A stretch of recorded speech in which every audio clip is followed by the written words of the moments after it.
Welcome everybody. So just in terms of news concerning CloseReach and the things that we've been doing, our office remains closed for August to the general public.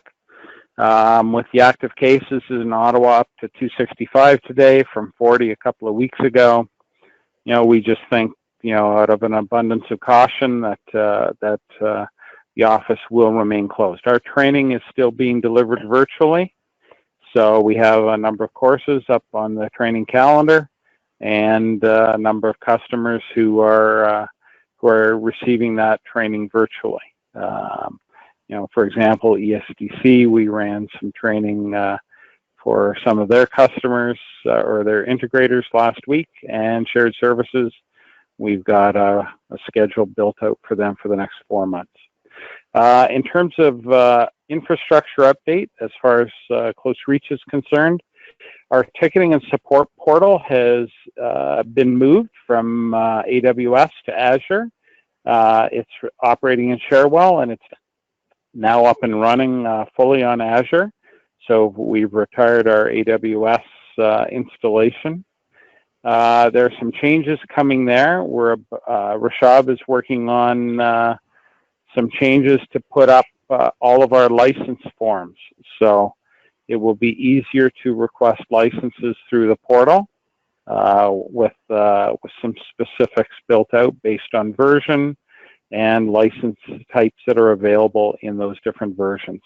So watch for that to come. We've also been updating some of the documentation on the documentation part of the portal. So please check there. Other changes are, I want to talk about our multi-tenant cloud instance, and this is the CloseReach cloud. We've been up and running for training for some time, but our multi-tenant cloud instance is now up and running, and we're moving our CloseReach employees on that. So looking to not deploy unless we need to on individual laptops, and looking to move consultants there next. And our first client goes up next week on that instance. So thanks to Rashab and Scott, that multi-tenant cloud instance is reliable and deployed. In terms of new and potential QualiWare customers, the client that goes up next week is actually one of those, an organization out of Montreal called BPM Plus. Gilles Morin is a business process management specialist, and that's what his company focuses on, and running a variety of training and consulting services out of Montreal. Gilles is a longtime collaborator with Roger Burleton, for those who know him, who know Roger. But he's helping us get introduced into the Montreal market there. Potential QualiWare customers, we had an inquiry from PHAC this week, Public Health Agency of Canada. And we're following up on that. They've expressed interest in coming on the GCEA contract, and we're starting to work with them. We're also working with Landmark Decisions, who's tied in with the work Bob's been doing on collaborative business planning. And it looks like we have 3 customers there, one of which is tied to the government as an agency or Crown Corporation, and 2 others that are not. So there are things happening in the market with us, and it's nice. This meeting is great. We have Jacob who's in Denmark. We have Mike Seeger who's in New York. We have everybody who's in Gatineau and the Ottawa area, and we have Steve Leslie and Gail Peterson from Vancouver, from BC. So our fame is spreading. Anyhow, again, welcome everybody, and I'll turn the meeting back to Cecile. Great, thanks, Kevin. Next on our agenda, we have Jacob with a QualiWare 10.3 update. I'm sharing my screen. You can now. There you go. All right. Do you see my screen? Thank you. So on our Center of Excellence website, there is a QualiWare X page. And on that page, we have the different release notes, including the release notes for 10.3. So it is up now. So I'm going to talk a little bit about the 10.3. I talked about it a little bit on the last user group meeting as well. Some of the content in 10.3 I already showed on some of the previous meetings, so some of it I'll go through a little quick as well. This is primarily a fixed release, but there are a few new things in here.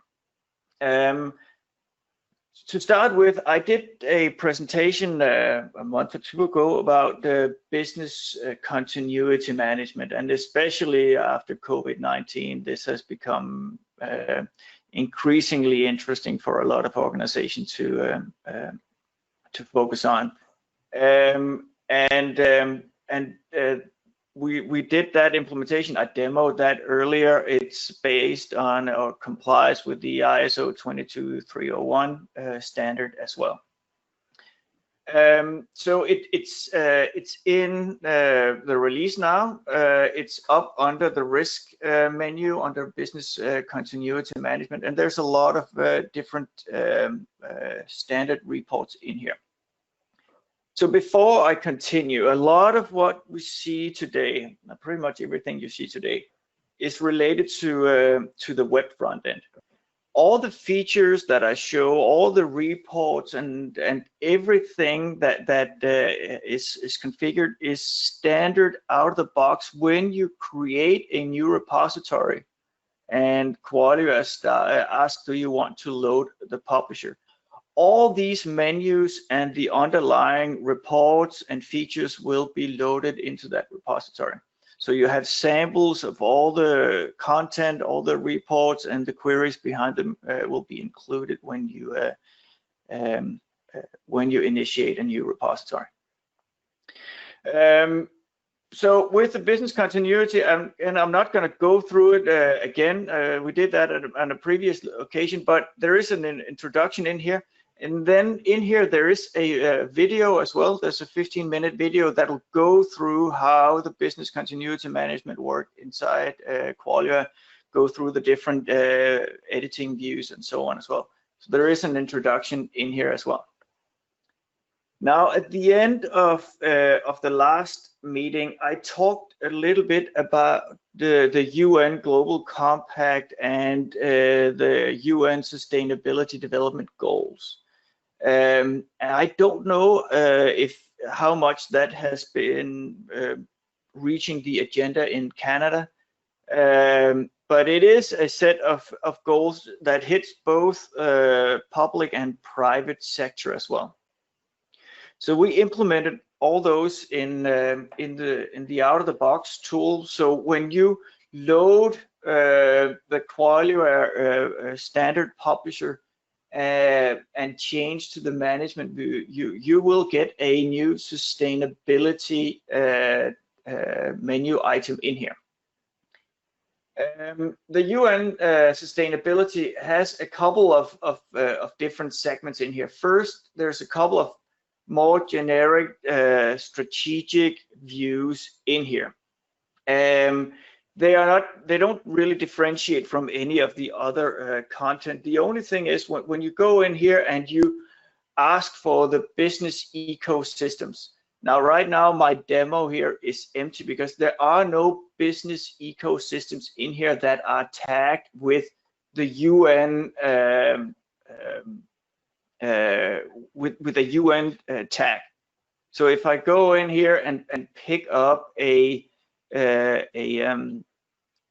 an ecosystem, and I add a UN tag to my my diagram, you will see that it will pop up in here.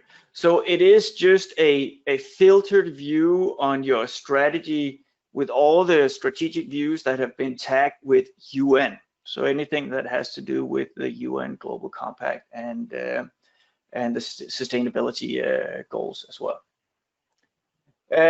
Now what we did in here is that we took all those sustainability development goals and we have imported them into the tool. So you'll see when you go in, there is all the different goals defined by UN and their sustainability development goals. And there are the specific targets as well. So you can see all the specific UN targets in here and the description of what they are. One of the nuances here compared to how we typically work with strategy in QualiWare is that UN has defined all these different goals, and then they have gone in and said that the work you do, what you do in your organization, can have an either positive or negative effect on these goals. So while you start to do something to address some of these goals, it might actually have a negative impact on something else.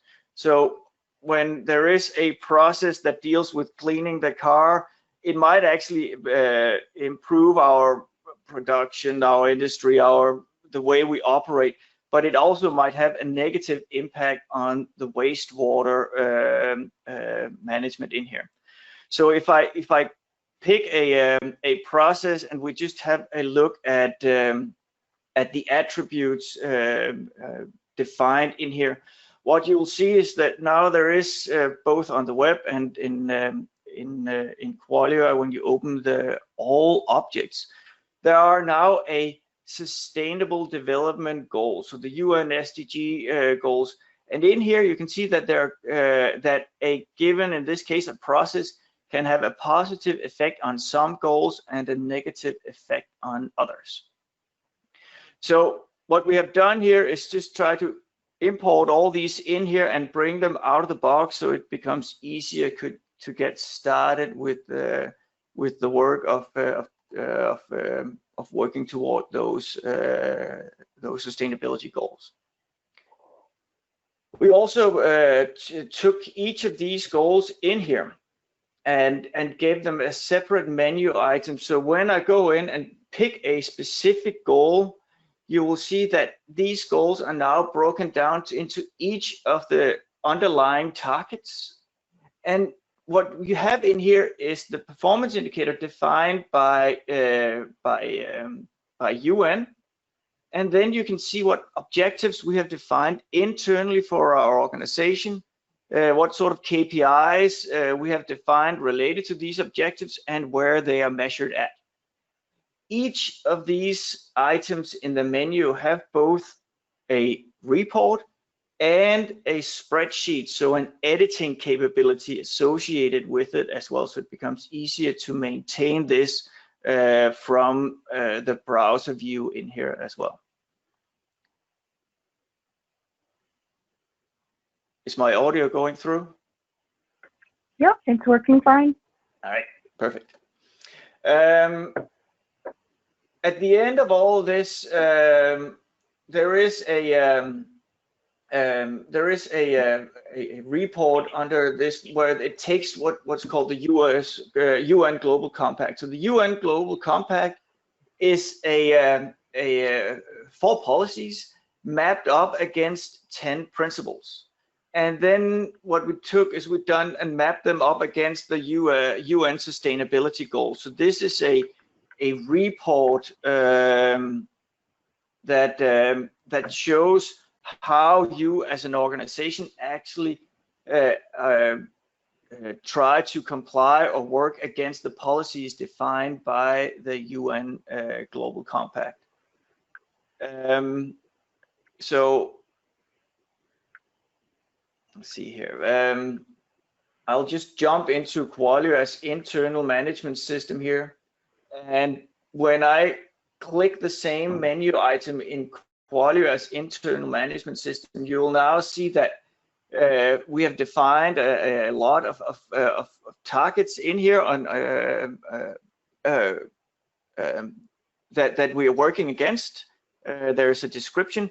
We have defined how we are measuring these, and we can see what improvements we are working on in QualiWare to get to move toward these different goals defined by the UN Global Compact.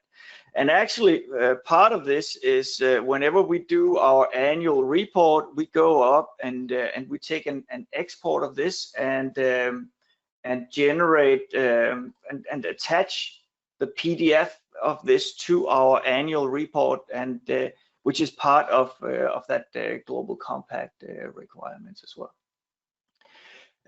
So all of these are included in here. There is a video coming up shortly on the release notes as well that will take the same type of walkthrough of the UN Global Compact.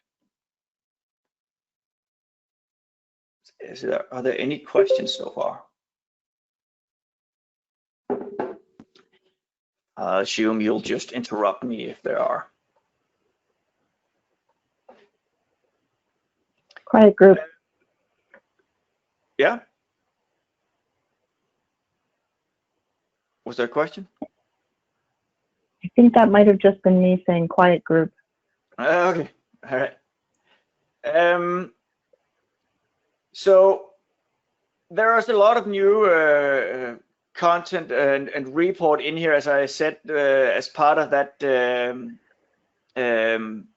standard publisher when you start a new repository.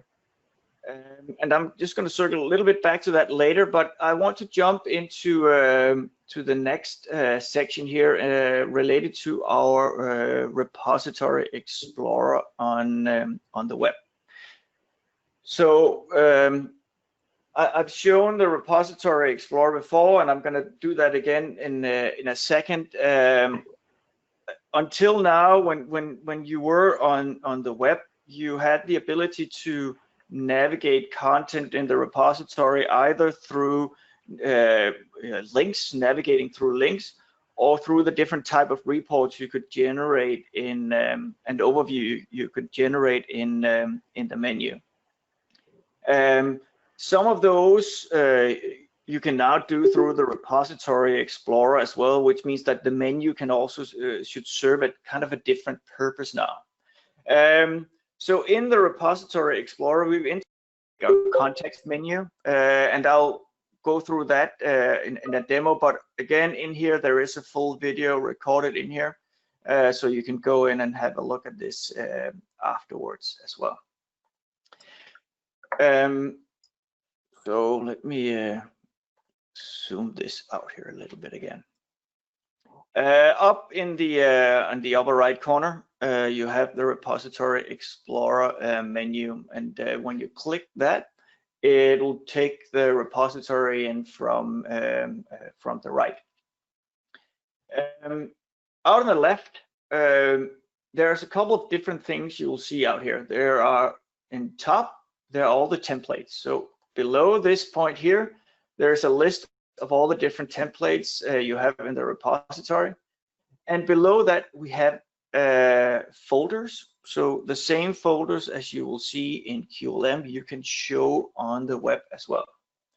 There is a search function up here, so if I want to see anything that has to do with process, I can ask the system to go through this list and find anything that is related to a process. So if I want to see all the business process network, I can click on the business process network and it'll show me in the list in here. Now, one of the new things is when you hover over these, you will see these little three little dots. I think it's called a sushi menu. And when you click that, you now get the option of either creating a folder or creating a new business process network. So you can go in through these and create content as well. And I'm going to use the create in a second, so I will come back to that. Now the different folders in here can work in different ways. The first one here is an airport app tag. So what this one will do is it'll list content in the repository that has been tagged with the airport app. The alternative is to have a more regular type of folder. That means a folder where you can put in different type of objects. And again, in here with the objects you see in here, when you select the object on the right, you will get the preview. And again, in here, you get the 3 little dot, the sushi menu. The standard out of the box menu you see is now similar to the one you see in QualiWare. So when you have a diagram here, you can still go up here and click the diagram, and it'll take you to that particular diagram. And if there are any governance actions defined for this, you can execute them up here as well. But what you can also do is you can right-click here and get the view. Whether you use this or click here, it's the same thing. But if you click view, it'll take you to that particular diagram. Now, when you this will open the diagram as always, but when you go back and click on the repository, it'll remain in the location where you left. So it's a way to navigate the repository, view the different things, and then continue from where you left off. Now, when you have these different diagrams in here, if you go up again, click the properties. The properties will open the dialog for the object. So if you have a process, it'll go in and it'll fetch the dialog for that particular object. So the standard dialogues that you have defined in the publisher. If you go and click edit diagram, it'll now take that particular diagram and open up in the web modeler, and you can then start to do your graphical modeling and start to design your processes.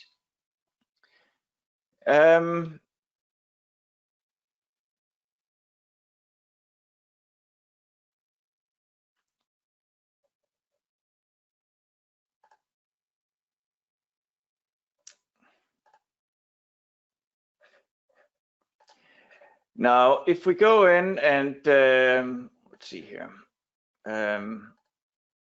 continue, you can go deal with revisions in here. So create new revisions, compare functionality. So if we go in, and I think I have an example here where you go compare revisions, it'll now open up the compare.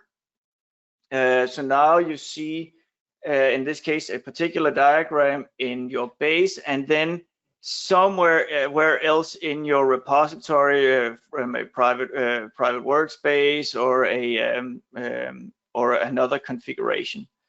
And then it'll find the similar diagram, and you can then go in and see if there are any differences in here, where there is a difference. If you double click on the particular object, so in this case a diagram, it'll go in and tell you exactly where there is a difference between the two as well.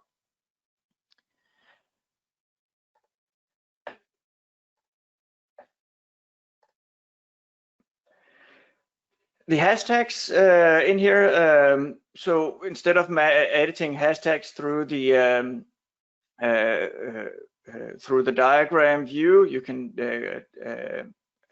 edit them directly in here. When you start to type in here, it will automatically look up the hashtag. So if I add my Chixi passenger handling to my airport app, if I go up here on the folder with my airport it will now have that that process in here.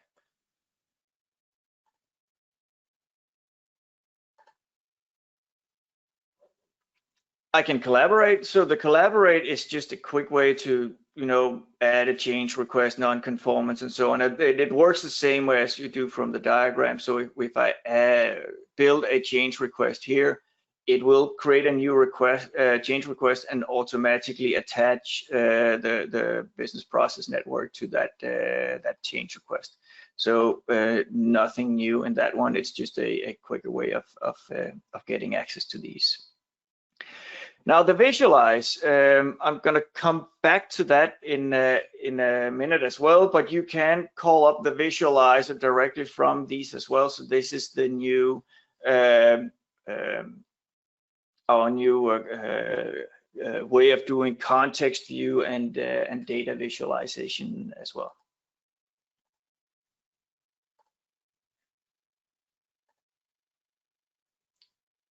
The relations, again, they're not different than what you do in QLM. So if you want to see what a given diagram links to or sends to or frames, you can ask the system, and it will do that that analysis for you in here as well. So basically the same type of information as you would get from the context view, just listed up. There is a share. You can send a link via an email or pick up the print button. You can also send it to a folder. So one way of getting content into a folder is simply right-clicking on the particular object, and then say, well, I want this into my application structure. And when you add it in here, it will now be as a part of my application structure. Obviously, adding a process to an application structure doesn't really make sense. So if you go in here as well, there is a remove option. So if this is a folder and you select remove, it'll just take it out of this particular folder. Now, one of the things when you do a remove, you can see that right now there's a check mark. I can remove this from my application folder. I cannot remove this from my repository because it has language variants, it's in read-only mode, and it's actually being used in 20 different places as well. So I can't, I can't delete something or remove something from a repository if it's being used. So there is actually a view and replace functionality in here. I'm going to show you that in a second as well. But if I just click remove based on this one, it'll now be removed from the folder as well.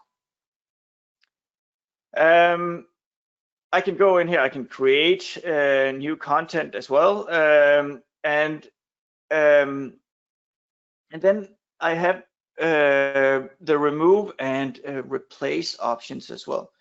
So if I go in and ask system to replace, I get a notification of all the places where this is being used.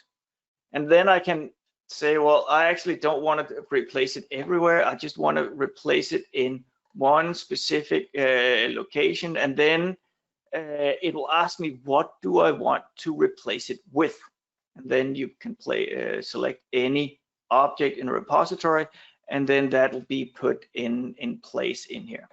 And if I select now, it'll do the replace. If it's frozen, it'll ask you if you want to create new revisions or ignore when the object you're trying to update the relation from is frozen. So some new and updated features in here. So any questions on this so far? Yeah, I got a couple. Mm-hmm. Shoot. Previously, old versions, we could only create about half a dozen, 4 or 5 diagram types. Has that changed? We can now do all types of diagrams in the web? So there's two license levels here. There is a plus license. So the plus license, you can do the processes. So the business process network, the business process diagram, and the workflow diagram. If you want to do more than that, you need an architect license. Right now, the web modeler is only certified for the 3 process networks in here. So if you start to edit a non-process diagram, you will get it's not part of process modeling. If I have an architect license in here, you will be allowed to edit it, but it doesn't fully support all those meta models yet. A lot of the changes that we have done in this version of that web modeler is in preparing for supporting all the new all the other meta models as well.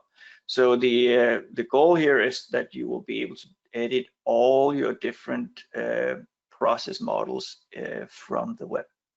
So not yet in 10.3, could I with my architect license? You can, but you're gonna have to verify whether there is meta model conditions that you're gonna have to. We have not verified it, and we have not certified it for it yet. Okay, that's fine. We already have a repository from version 6. Really, we updated it to 10.2. Happy with 10.2.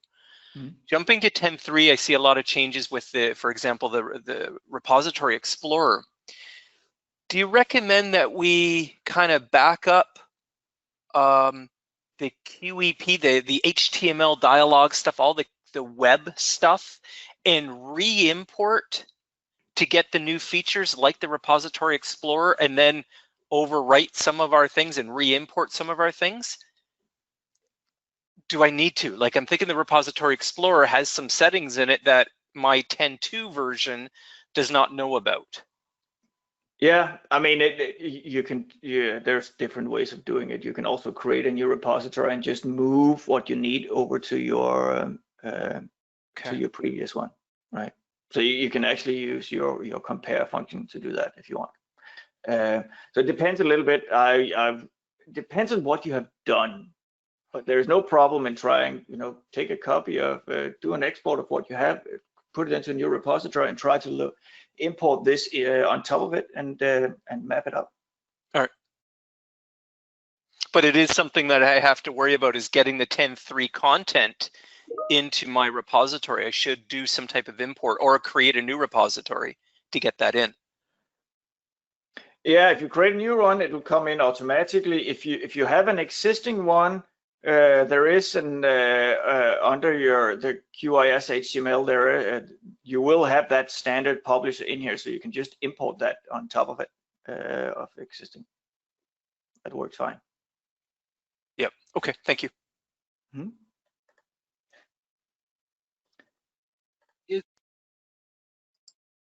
You need to set up to be able to do all of this? Sorry? Is there anything in the background that you need to set up to enable the web editing and all of that? No. If you import this standard one, and then it'll just work for the process models.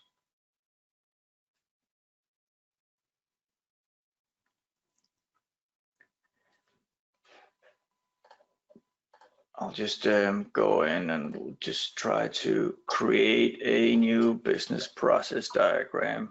My test. If I create a new process diagram in here, so now I have a BPMN diagram. If I go in and add a lane, one of the things that we have improved in here is the ability to create new lanes. So when you click the little arrow here, it'll build lanes right next to them. So it becomes a little easier to create new diagrams in here. And I press save, it'll then save the content, and you can then exit, and it's stored in the repository. One of the things that we have built into to this new version. So let me find an existing BPMN diagram.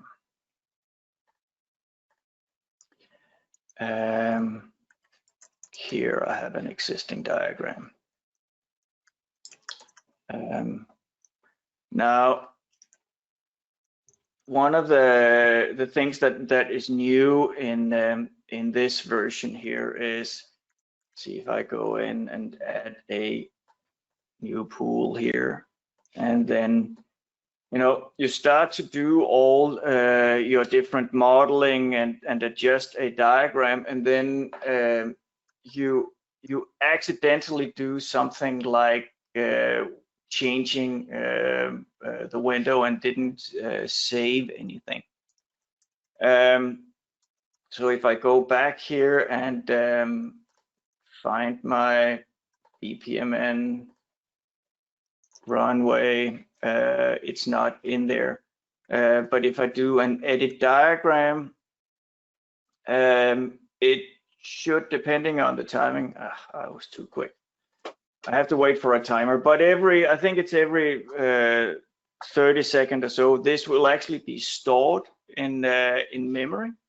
So when you go in and recover, if your internet connection crashes or whatever might happen, the system will ask if you want to recover the diagram.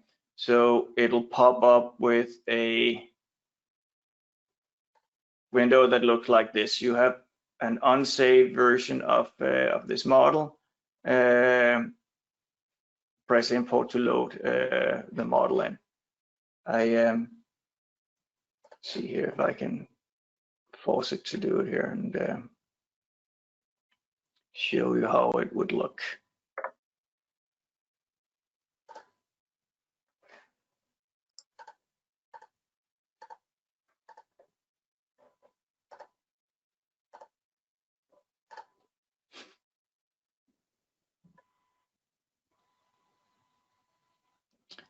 You have an unsaved version of this, press import, and if you do that, it'll recover what you have.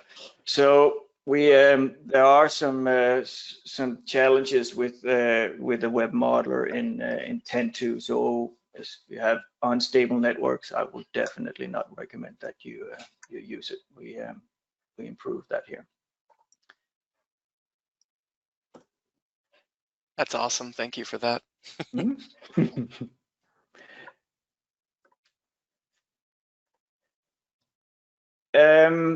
Yeah, I don't know how much I want to go into the visualize, because I actually did go through the 3D visualizer last time. I'll do it, just go through it very quickly.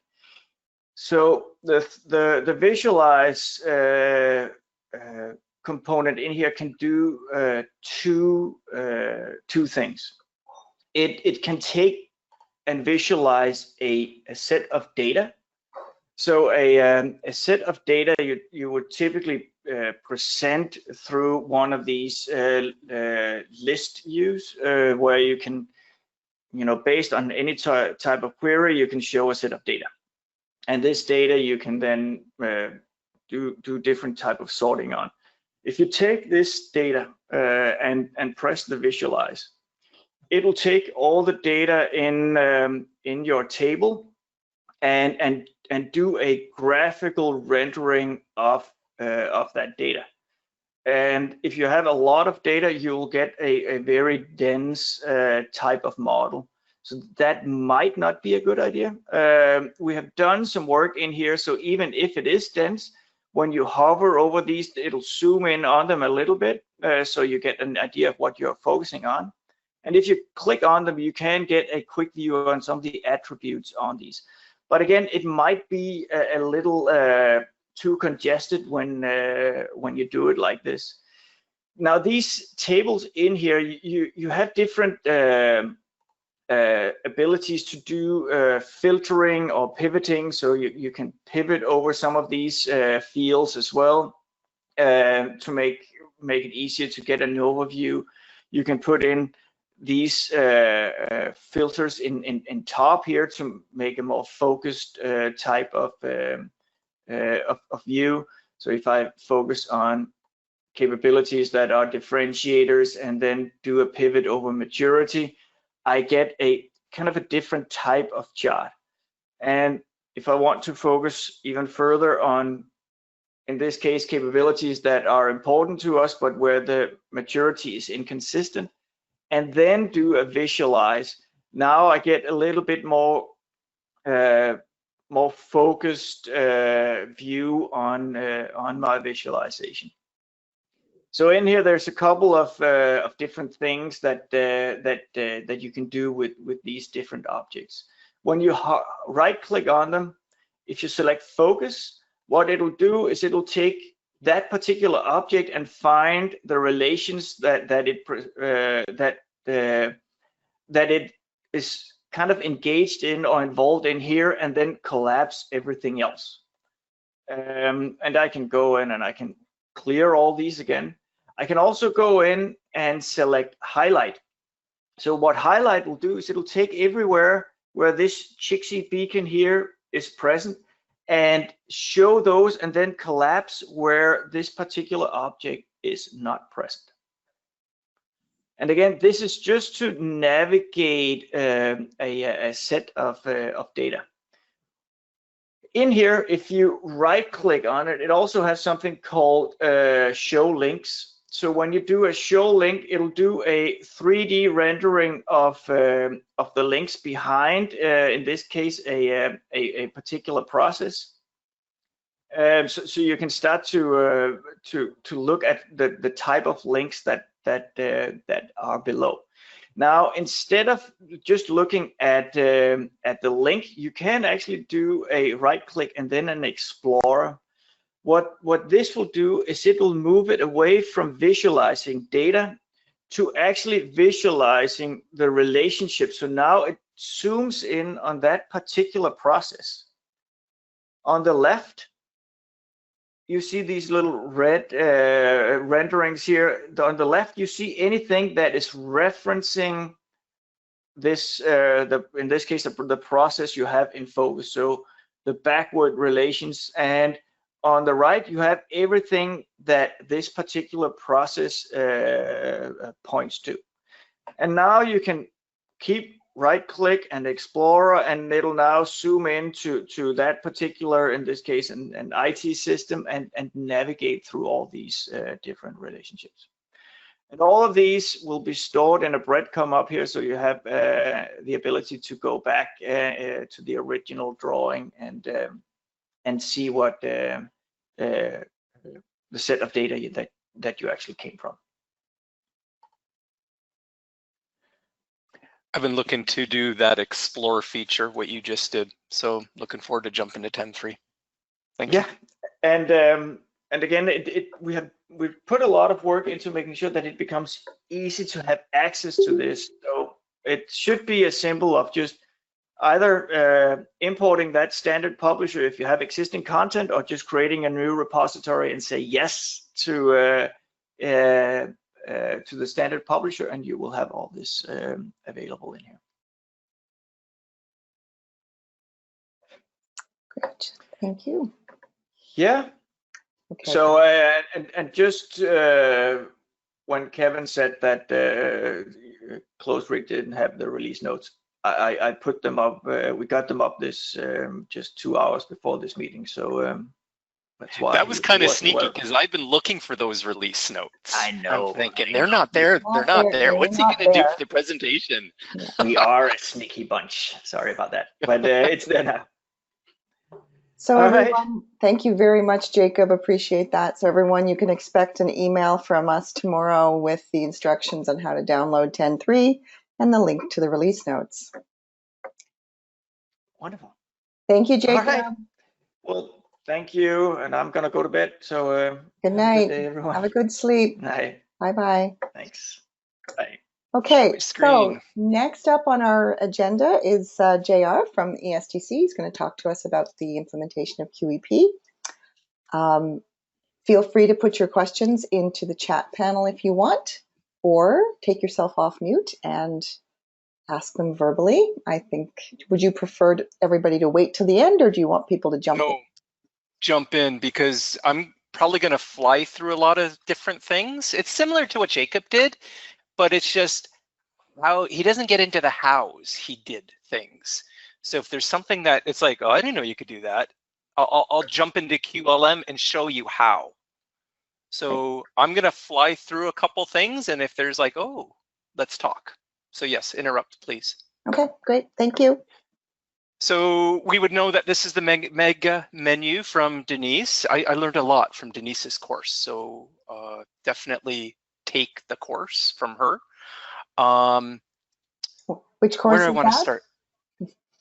I don't even know the name of it. It was 2-3 years ago, the QEP course. Publisher. Publisher. The publishing yes. course. Okay, The thank you. That was a little course. that was a little advertisement. Thank you. Yes, it was, but it was well worth it. Out of all the courses, other than, anyway, I won't go there. What do we want to talk about? There's a couple things. Let's look at technology. In our area, we have things called technology standards. And I'm going to probably just show you the data for that first, just so you got a basic gist of what it is.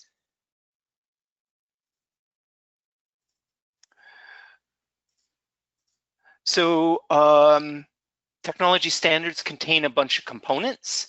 These components have a category, either baseline or other, retirement, containment, that type of thing. There's a description, there's people tied to it, dates, blah, blah, blah.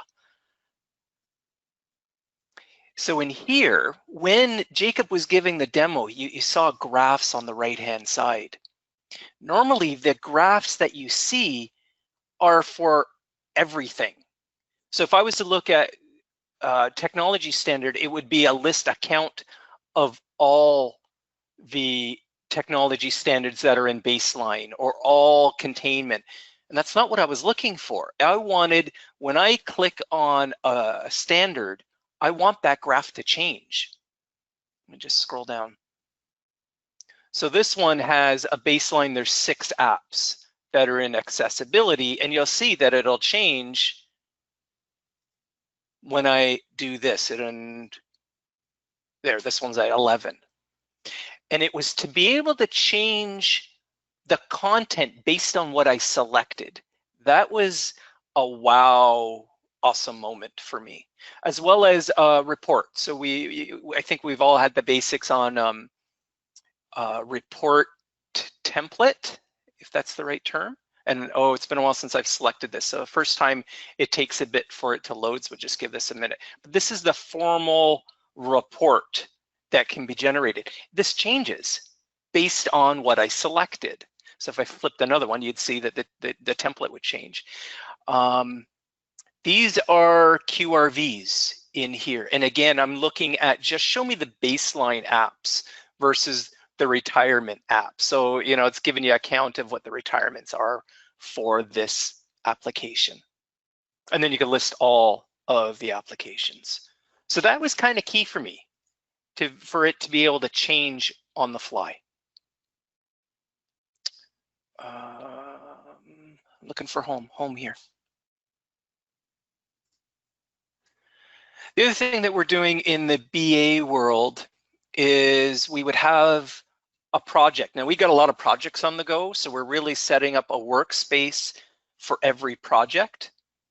So a project would have drivers, goals, and objectives. They're related to one another. A project has a relationship to a driver, and then the drivers break down to goals, to objectives, and then all the way down. So this was a way to, if you know what your driver is and your course of action, you can create them here, which isn't a big deal. Just click on the tile and it would create it. But if you want to relate them, you could relate all of them to a project, and I think I'd use the hashtag that I saw that Jacob giving a demo on. But then it would be a project to a driver, driver to goal, goal to objective. this diagram's a bit busy. So you can click on the diagram, and there was this modeling, and it's old. It's been there for a longest time, but to be able to walk a client through more like a PowerPoint deck in QEP, to be able to say, okay, this is what I need from you. You need to tell me what your drivers are and what your goals are. And then I'm going to take that content and I'm going to work with it, and I'm going to do an impact assessment. I'm going to look at the stages, the streams, the capabilities, and the services. From that, I'm going to give you the capabilities back, and you need to give me some other things. And then from there, blah, blah, blah, blah, blah. But the idea was here to be able to walk through the tool and give them some pictures on, this is what I need you to do. And I thought that was kind of neat. I haven't seen that in a while. Or what else can I show you? Projects, project list. I've been putting demo, just temp stuff in, so there's really no content here. But to be able to tell me how many drivers, what are they for this? You know, I got my 2 drivers, and I don't have any goals set up, but I do have an objective and an outcome. To be able to click and know what they are, quick glance kind of thing. Again, I can look at the formal report. I can look at, I was looking for this in Jacob's demo. I have a bug, and I don't know if it's a 10.2 thing here, but I have more tabs along the top here. I can't get to them. I can go like this, but I still don't see, and if I do this, and then do this, I get my little arrow. That wasn't there before. And I noticed on his, the arrow was always there. So I think it might be a fix in 10.3. So it allows me to scroll. There's my little arrow. They weren't there before until I did the restore and maximize. So one of the things that I'm looking for that I still don't know how to do is there's a lot of reports in here that have been done. There's a, just for business traceability, but then there's solution traceability. This is all with requirements and stuff. No data because I haven't put it in for this one. We were looking at how do you get a pivot table out. Oh, of course I should, you know what, I'm going to jump into another workspace here. So we don't let people into the base. We let people into a workspace. And OASSIS, this is where you do all your work. And once it's promoted, it'll be shared to the base and others can then see that work. If you're working on that project, you'll have access to that workspace. But the idea is one repository with multiple workspaces. I'm just gonna look for the QualiWare one. There's a one that's got a little bit better data in it, which is what I was looking for. Youth. And again, I'm missing my arrow. See how the arrow is gone? I don't know why. Hopefully 10.3 fixes that.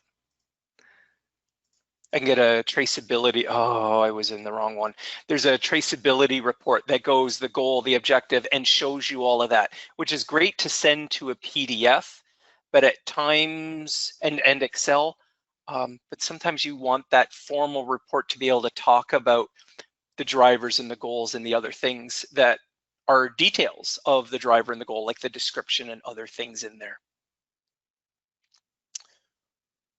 I want to say that's about it. That's my little demo on the things that I have done. And since I don't have any questions, I guess I'm good. Hang on now. Anybody have any questions for JR? First of all, thank you very much for taking the time to show that to us. Any questions or comments from the audience on what you've seen? I think my only thing, and maybe some people aren't there yet, and I find that's the case when I'm watching some of this. It's like, oh, that's really good, but I'm not there yet, not in QEP. One of the things that I think you need to remember out of this whole presentation is how the QRV works. I'll grab this guy. Normally, I was putting a filter on the generic query, and I was told that was wrong. Don't put it there. put your filter in the query design. And this line is what says, when I'm in QEP and I've selected something, whatever that something is, make your filter this. So don't show me all the technology standards, just show me the ones based on what I selected. So that I got from Sam. And that was key to getting all of that to work.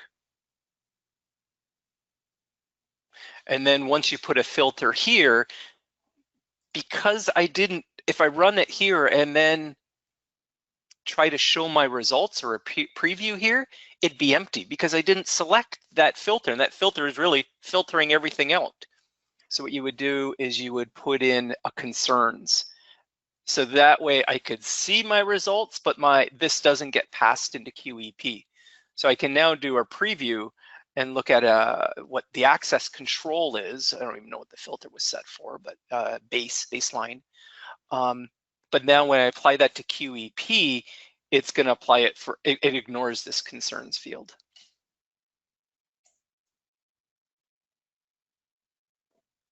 I would say that's about it. Cool. And then no different generic queries than feed. Oh yeah, you know, that's the other biggie wow moment I had. I don't even know where I learned it from. QRVs, which are just so awesome. I didn't realize the wow of a QRV, that you can do so much with it. Oh yeah, oh, I do have one more thing. We need to talk about this QRV. So let's create a requirement list. This I got from Barry, which was just another moment. So what I'm looking for, name template, is you can change this header, which I didn't know you could do. And then when you click on this and do this you can change as well, the create, insert, remove. This can be changed. And when you do a create, an insert, this can be changed. So in my world, I have a business requirement links to a stakeholder. Maybe I only want to show stakeholder. Well, it's a requirement. So my name list here is going to be a requirement, but I need the type of requirement in here. And that's what I was looking for, is where did I put that? Maybe when I do an edit, I thought I put it in here.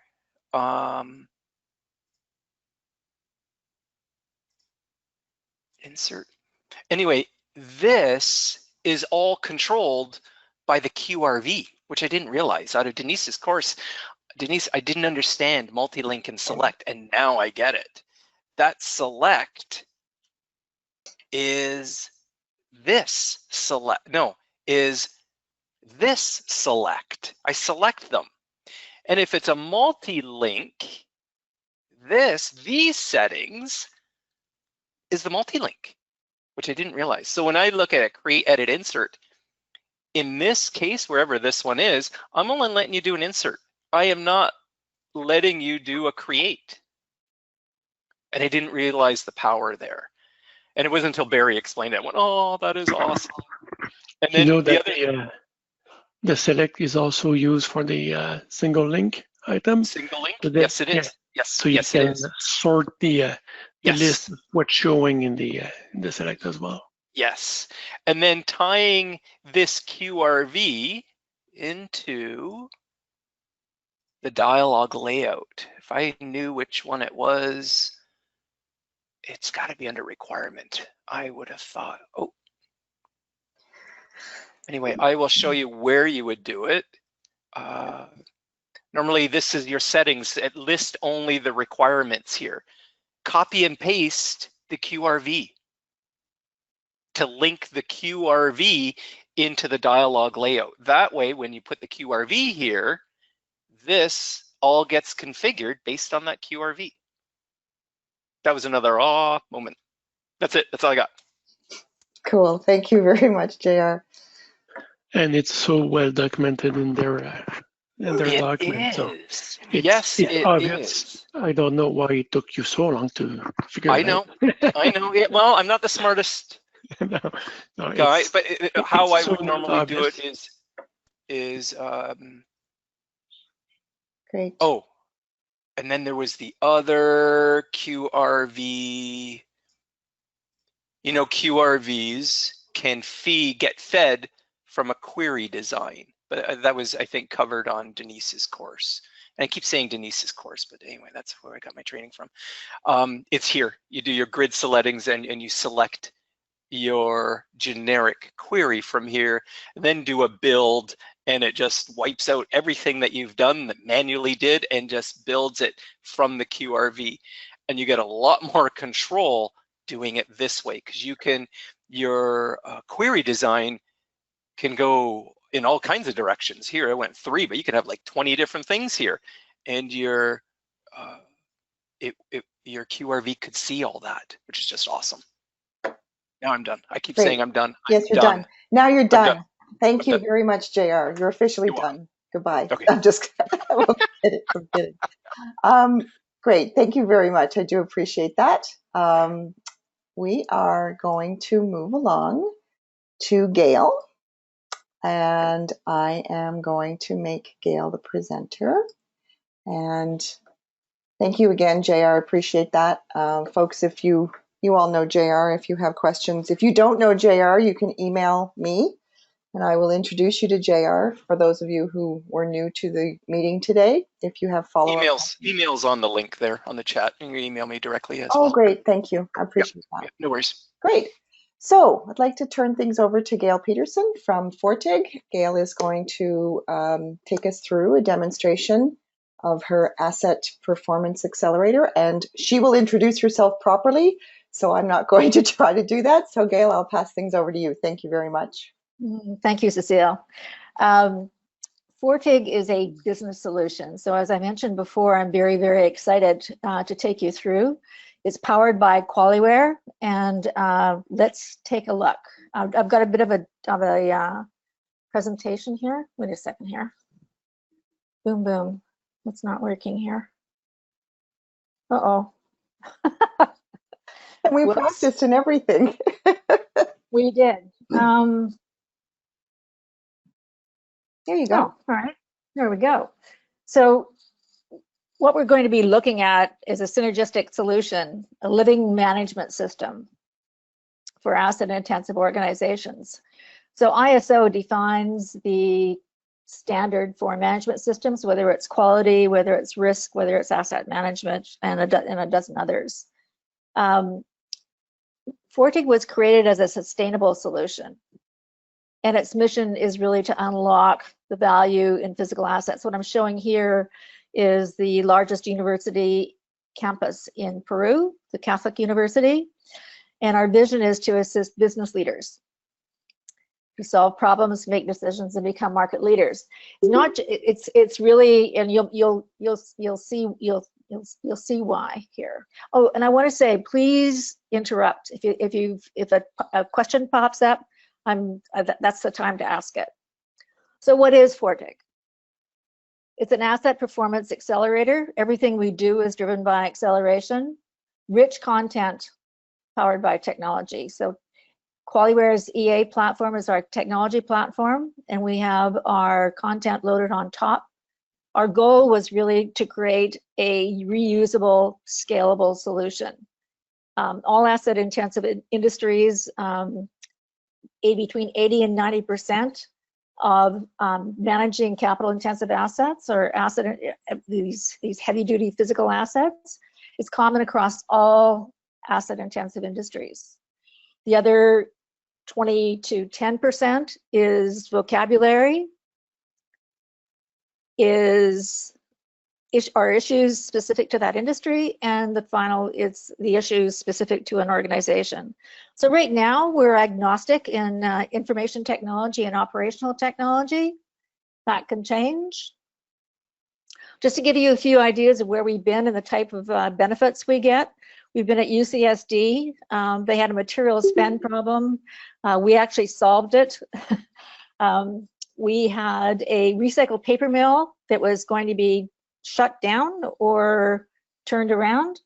We actually found the root cause of the problem, and the mill was saved $6 million a year in ongoing revenue, plus we saved about 300 jobs. TK Marine, we found four ship capacity in a 1% increase in reliability across their fleet. This is just to give you an idea of where we've been. We've done a lot of work on the waterfront. We deferred a $35 million capital expansion project, again, by finding hidden capacity. Taka North, upstream oil and gas in Alberta, we've removed their limitations to growth. And Vancouver Wharves, a bulk terminal, we actually connected the shipment from the customer's location to the terminal. So why would a customer implement Fortig? Why would they be interested? And it's really these bottom line outcomes. And you'll see these type of references in the annual report. OPEX, CAPEX, availability, sustainable change. I mentioned ISO 55000. That's the new standard for asset management. It was published in 2014. And the uptime elements, which is by reliabilityweb.com. I think this is a brilliant, brilliant piece of work. Anyone who's taken high school chemistry recognizes the periodic table. We see these technical activities as enablers to our process of managing assets. We're really strong in root cause analysis, not on repeatable failure of equipment, but on business processes. What's limiting this business process? Why isn't it working well? And we drive out the defects. Super strong on operational excellence technology. We own the business processes here for asset management, and we own the life cycle of the asset. I just want to mention Industry 4.0 because that's where we strongly believe the future for asset-intensive industries exists. This train is in motion, and it will dramatically change the way people work. It's these big levers of change, the industrial Internet of Things, cloud, big data analytics, and mobile. They're literally turning business models upside down. But what stays constant is the management system, which is embedded in Fortig per ISO 55000, and the digital twin of the organization gives you visibility into your organization, traceability, understands how it works, know how you can change things if you're hit by external conditions, and we really, really, really believe that this will give an organization a competitive advantage. The uptime elements certainly will not change. I still have to lubricate my equipment. I still have to perform vibration analysis. What we've done in the last year has been really, really exciting. To date, we've nailed people, process, and technology. We've digitalized the processes, and now we know how to connect people to the real-time condition of the asset. And I'll show you how we do that. And it's really through this sensor alert from the shop floor. Because I'm in an audience of enterprise architects, I want to mention, and this is really actually extremely significant. Dan Miklovic is a senior fellow with LNS Research, which focuses primarily only on the industrial world. That's how they distinguish themselves from Gartner. And what he says is, without an overall architecture, you're gonna have overlap. You're gonna be overspending for functionality. So what you need, and this is substituted for enterprise architecture because it's more specific. You need an industrial architecture that will take an investment of people and time. That is money. So our story is drive your industrial architecture from a business point of view. This is our strength, and that will give you the dollars to fund your development of your industrial architecture. More on industrial architecture from Dan Miklovic. It's a critical component of industrial transformation. So there's a big conversation about digital transformation. Again, LNS has made this more specific to say industrial. It extends traditional EA to holistically manage the convergence of IT and OT. It's an approach to align people, process, and technology in the context of the value chain and in support of enterprise strategic objectives. So we're going to take a look at Fortig, and with a note to say that acceleration drives everything we do. Okay, great. Here we go. So here we have the web version, QualiWare X 10.2. And I have to say that my impression, the value we're getting from QualiWare X from this web view is extraordinary. It's really extremely powerful. And what it does is it simplifies a very complex approach to asset management. And it is complex. The only other discipline that touches more people in an organization is payroll and safety. So what we're looking at here is really perhaps the vice president's view of his organization. He's got a strategic roadmap. He's closing the gap between. He's got some problems, and I'll take you through this. And he's got his big long-term asset management plan, where there's a 10-year, 20-year, 50-year, 100-year plan to manage his assets.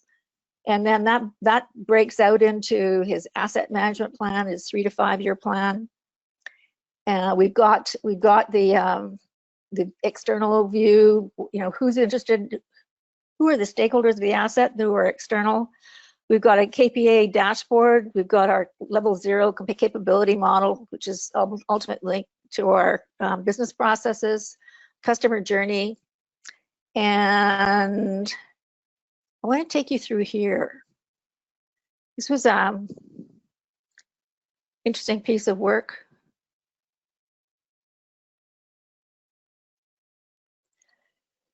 So we had a customer that wanted to be a efficient, clean, low cost, good corporate citizen.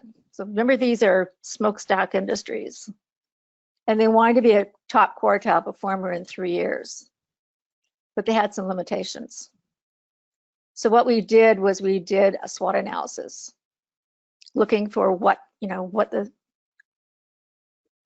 problem is, what was limiting their growth or their revenue. Sorry.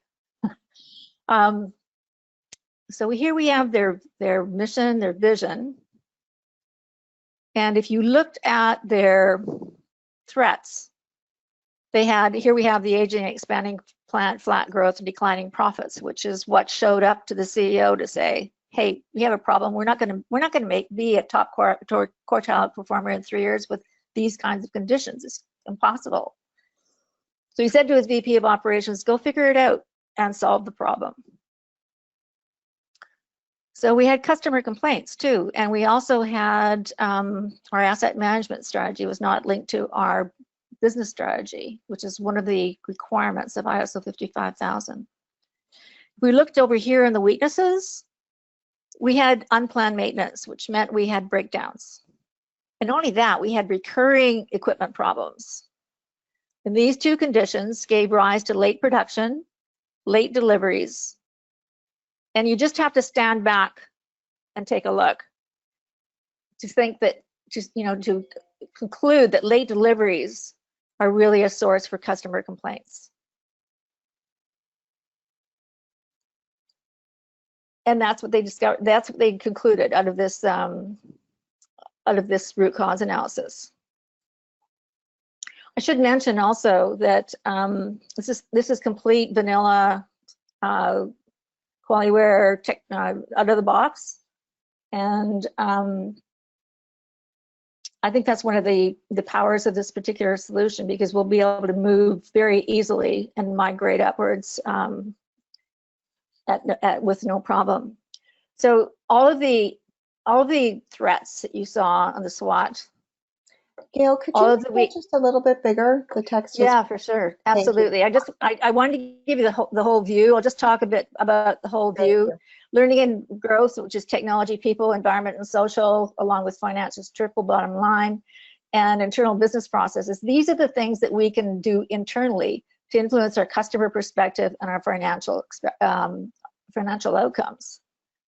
So we have all the threats here, and what we're doing here is we are mitigating our threats.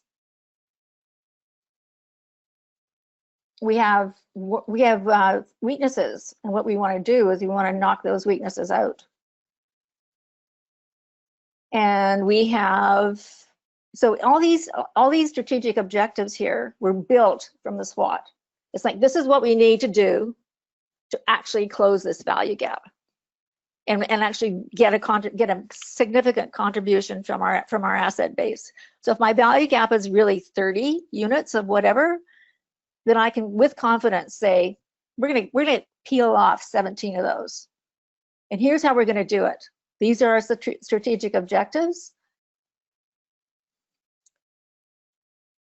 And you can see the line of sight. So I know I'm going to have to converge my information technology and operational technology platform. Is that resonating with any of you? Does that make sense to any of you?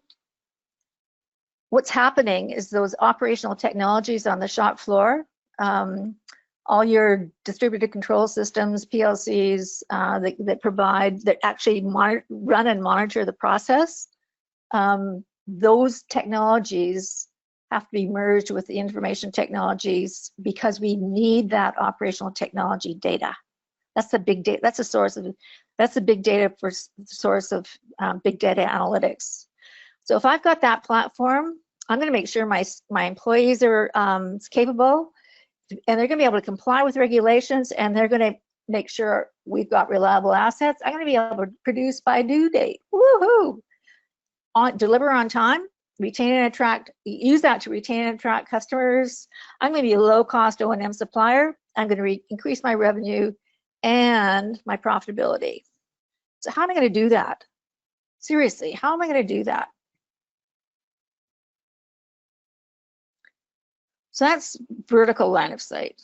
So what we did was we took this operational excellence strategy, we took this operational view.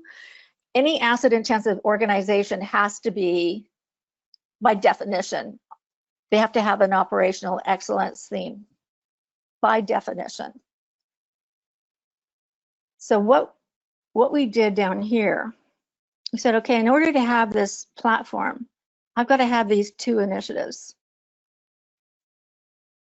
these opportunities, and I'm going to be driving out these weaknesses, and I'm going to be mitigating these threats.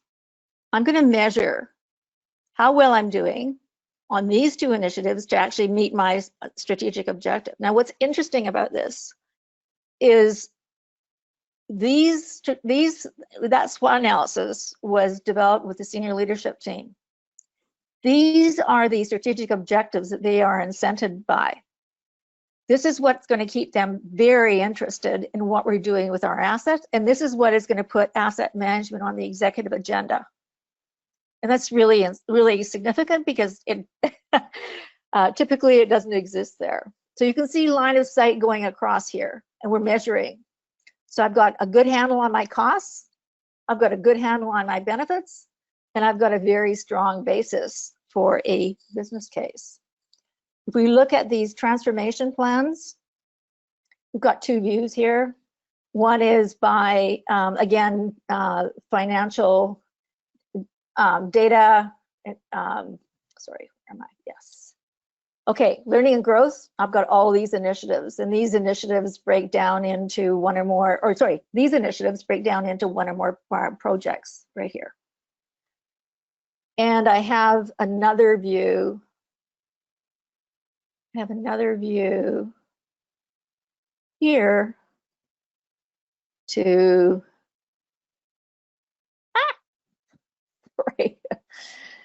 sorry.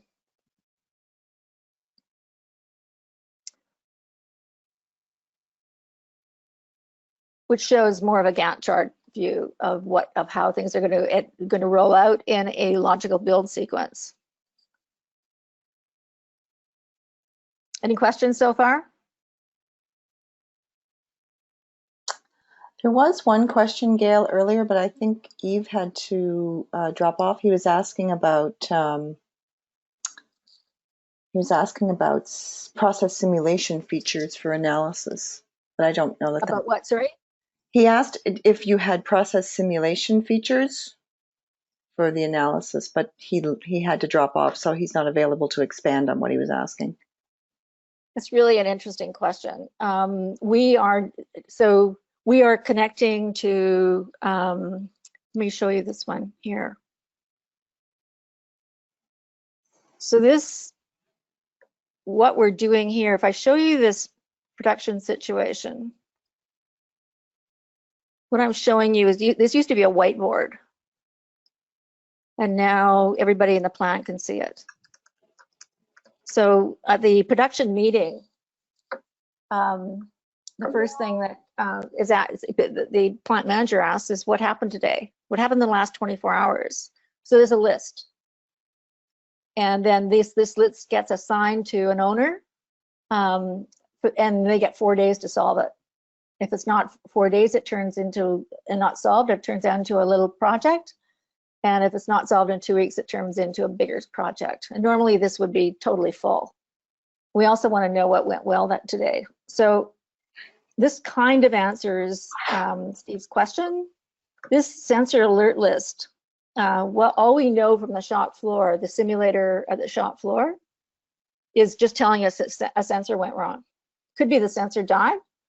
Could be the sensor is detecting heat. It's out of the set point. Temperature is too high. Temperature is too low. Flow. I could have a restricted flow of oil into my motor, which is going to cause a problem in my motor. So this sensor list is just telling us that there's something went wrong.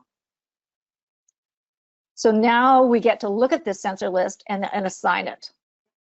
From a simulation point of view, we are looking, if you remember the uptime elements I showed you, we are looking at a cross-reference between Fortig's capability and the uptime elements. And that's where we will definitely be monitoring what's happening with lubrication, what's happening with vibration, what's happening in our plant. And we will be, and it's a really, really, really exciting development for us. I'm not sure if that's answering the question exactly. These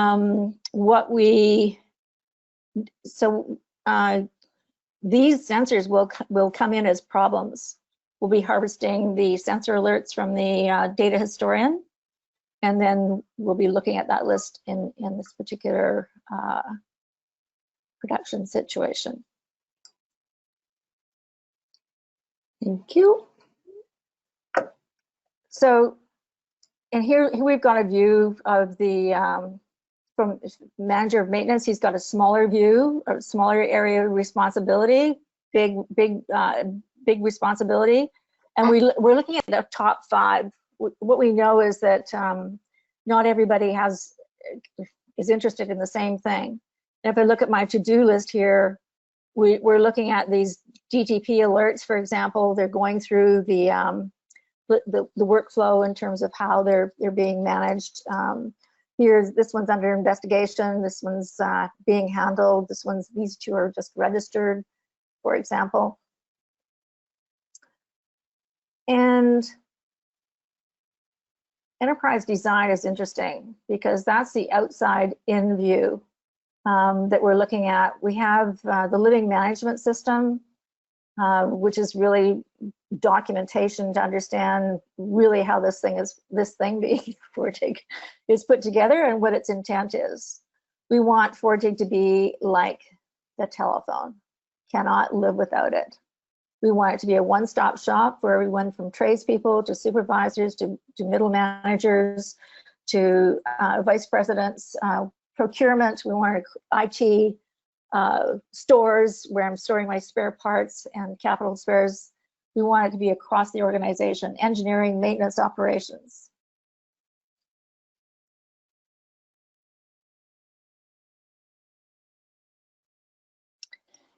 And industrial architecture. Again, finally, I'm coming back to the last 2 slides that I showed in terms of how significant enterprise architecture is in the industrial world right now, because we know that the technology landscape has to be sorted out between the information technology and shop floor technologies. Cannot move into Industry 4.0 without doing that. And who's going to do that? Who does that best? Why does enterprise architecture exist? This is one of its strengths. So it's a miracle. Actually, it truly is a miracle. So we didn't know this when we first started out with enterprise architecture as our technology platform. We did not know this, but now it's extremely significant. And so we have this business solution that's driving Industry 4.0. We know that enterprise architecture is going to play a huge role in sorting this piece out. We've got, and so this is a pre-built solution.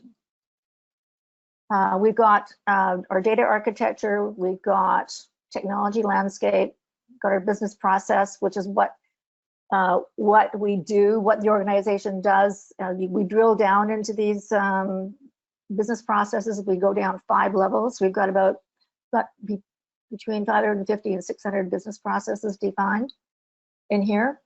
And we've got the first 2 levels that are methodology defined in the solution.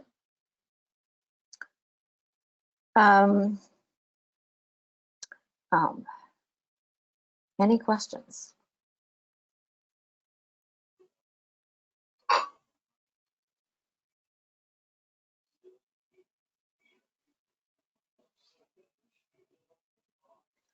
This is the window into Fortig with all the with the strategy, the line of sight, all our strategy maps defined, requirements. We've got ISO 55000, PAS 55, the Australia's Asset Management Accountability Framework, PAS 55, the publicly available specification for asset management defined in here and cross-reference to every line or every objects in Fortig. So what about ISO 55000? ISO 55000 has been remarkably, I'm going to say unsuccessful in the US. There's been extreme resistance to this thought leadership that's been coming out of the UK. So why are we interested in ISO 55000? First of all, this solution was not created to comply with ISO 55000. It was just that we were going down the same path. When I did the cross-reference, it was like, oh, wow. And it was really an SVP, Senior Vice President of the digital factory within Siemens, said to me, Gail, this solution is ISO 55000, is a digital twin to ISO 55000. I thought, oh, wow, I'm going to use that. So it's not that we're saying to our customers, we think you should comply. What we're saying to our customers is we think ISO 55000 is the right thing to do. And by implementing this solution, you'll be moving closer to ISO 55000. Digital twin, why is that interesting? Gartner, bless them, coined this phrase, digital twin of the organization, about 3 years ago, 2.5 years ago. Why did they do that? Because creating a digital twin of the organization gives you visibility, it gives you traceability, because you can trace, you can trace business objects right from one end to the other, and that's what Fortig does. For all your end-to-end business processes, you've got traceability moving all the way through, top to bottom, bottom to top. You've got traceability and with integrity. So if I do something in maintenance, and Kevin is there, he's the VP, and Cecile is in procurement, and you guys, I changed something, and you guys are saying, what happened? And seriously, not many people know how their organizations work. And this is a digital twin. It's not exactly the way it works, but it is very, very, very close, and you can start to measure it. We've got measures up the yin yang. We've got 3 types of measures: process measures, effectiveness and efficiency measures. We've got key performance indicators, and we've got strategic objectives. Those are our measures that we track. Yeah, so I think that's, and also, as I mentioned, Fortig is a pre-built solution. It takes years to build a digital twin. With using Fortig, we can do it in weeks or a few months. So, what else would you like to see? I've got the development version over here. We can take a look. As I mentioned, we've got all of these pieces built in. We've got business asset intensive organization business canvas.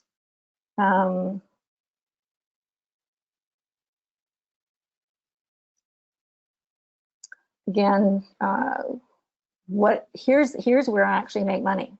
One process on that whole business process architecture. That's the only process where I make money. Everything else is in support. My value proposition is very powerful. My channels, again, if I'm going to go to my SAMP here, strategic, my long-term asset plan. Line of sight we took a look at, which was our the first piece we took a look at. We're actually closing that gap between where we are today and where we want to be in the future. These technology pieces, the cloud, the industrial Internet of Things, big data analytics, and mobile, you'll see those are the big levers of change. And we've got everything that's shadowed, we've got content behind.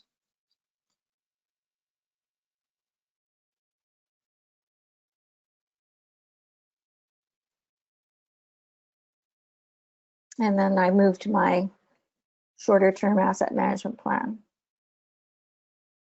So we're really excited about this. Again, just to emphasize, this is all standard vanilla QualiWare. And we think that what this solution does, it shows off the capability of QualiWare very well. And certainly the technology platform shows off our content very well. It's a great marriage where we believe that 1 + 1 is greater than 2. So. Wow, thank you. I'll stop now. But I invite questions, like throw the hard questions at me. If you have any questions, sorry, go ahead. Are the assets automatically added or is it manually added? We don't have assets in here. Okay. So, and I'm going to say yet. We are dealing with the way other solutions have solved that is they've defined assets in their product and built a cross-reference to the system that actually, the transactional system where that data, all that data lies, which is usually in the computerized maintenance management system. So we don't want to replicate what's in there, but we've been resisting doing that. Bringing the asset information in.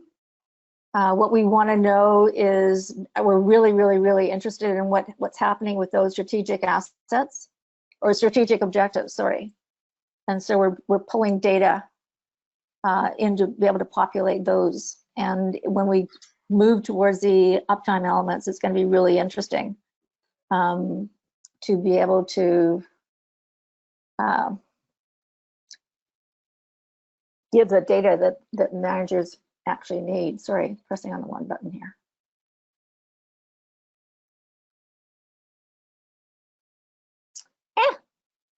When you know it. Of course, it always happens. Of course, yeah. Sorry, I can show you that over here, but yeah, it's a really good question. So yeah, so you're pulling in information, real-time information from all of these various systems that organizations have to run their manufacturing facilities. You pull that information in here and analyze it. Yes, we don't do it in real time. We'll do it in batches. Like it's not. It Yeah. will. Yeah. But we are pulling in. That's how we connect people to the condition of the asset. Something that we wanted to do for years and years and years, and now we've figured out how to do it.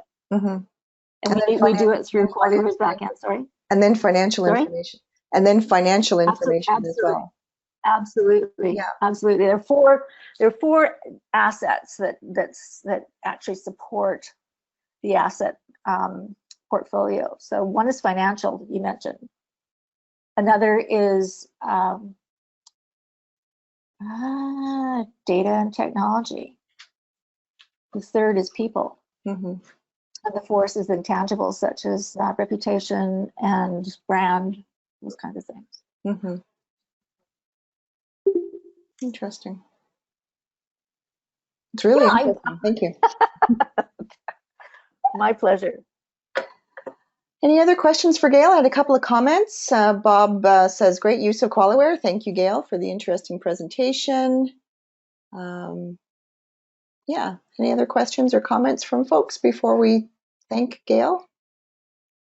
Just like to say one more thing, Cecile, and that is if anyone has questions or expresses interest or anything like that, please contact Kevin, Jacob, Cecile. You'll be able to find me. Great. Great. Thank you very much, Gail. I really appreciate you taking the time to join us today. I know it's my pleasure. Kind of in the middle of your day, so I appreciate you being able to do that. Okay, so folks, any questions or other items that we want to address before we wrap things up for the day? Okay. We have been recording the session, as I mentioned previously. We have a YouTube channel where Brianna, who many of you know, has posted our previous QualiWare user group meetings. She has put menu items on the meetings and broken things down into specific chapters so you can jump to a specific thing. And I've just put the link to our YouTube channel in the chat panel so that you can all see it. Also send it out in a follow-up email to everyone as well. As I mentioned before, now that we have the release notes for version 10.3, we will be sending out the information on how you can download the new release. That should probably go out tomorrow. It was ready to go. We were just waiting on the final release notes being ready, which Jacob indicated that they are today, so that's good. Next meeting will be the last Monday of August. As I've mentioned or asked previously, if you have any suggestions of things that you'd like to cover in the user group meeting, please feel free to send that directly to me, and we'll certainly take that into consideration when building out our agendas. These agendas that we come up with are based on feedback that we receive from people. So you will potentially see a future topic that you're interested in will be covered in one of the user group meetings. Okay, I think that's it, everyone. If there's nothing further, I want to thank you again for joining us today. Really appreciate your time.